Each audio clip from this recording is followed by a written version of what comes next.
is evil. Face it, we're not talking about soda pop here. There's no sugar-free option. Vendetta is a cooperative narrative experience we built from the ground up for the Darkness 2. You play as 4 unique characters through the mode, and as you go through it, you're going to realize that the tone's a bit more lighthearted. It's more of a dark comedy than single player. Death whistles. The hound comes. That's Inugami. He's from Japan. He's very mentally unstable. The Brotherhood actually came for the sword he's carrying when he was a child. His father had hid it or something, but they didn't find the sword.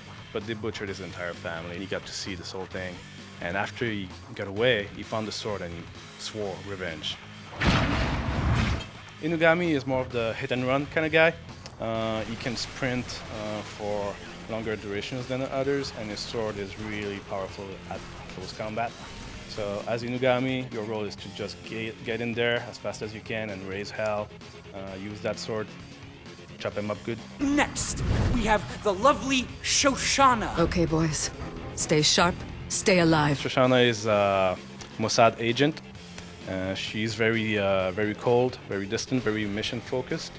She accepts like the magic and the weird stuff around her, and she doesn't question it. Because if she would, she wouldn't really comprehend it. So she just puts that wall there, and she's just on this mission to defeat the Brotherhood, who the Mossad has been investigating for a while. And that weapon she's carrying has been in her family for a while. The Arm of the Knight is a one-handed, kind of a pistol kind of weapon, but you can charge it up for more powerful shots.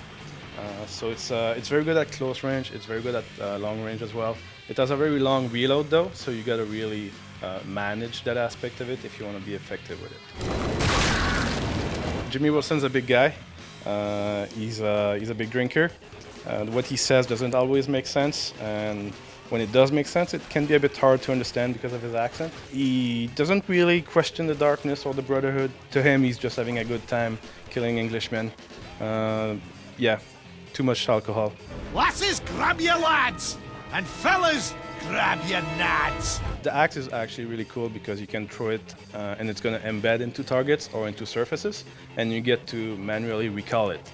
So you can throw it directly into an enemy and then recall it and he's going to fall to the ground, or you can actually aim at a wall and lure an enemy or more, and as you manually recall the axe, it's going to hit them all on the way back, and then you can finish them while they're slowly getting back up.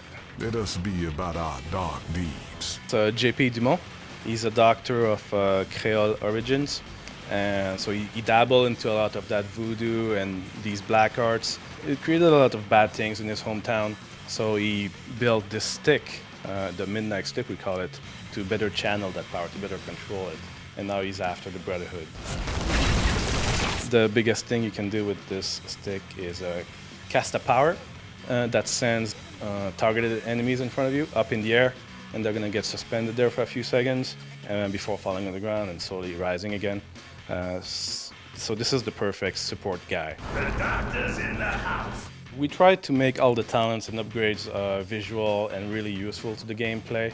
There's some really cool stuff in there. You got stuff as Inugami, that where you enter sprint, your damage resistance gets really high, and you have the screen blur that replicates that, which is a really powerful talent as well. As a rule, all the talents that we build for these characters, we try to make them really useful and really visual as well. The Darkness 2 is coming out February 7, 2012 on 360, PS3 and PC. But if they lose, neither do we.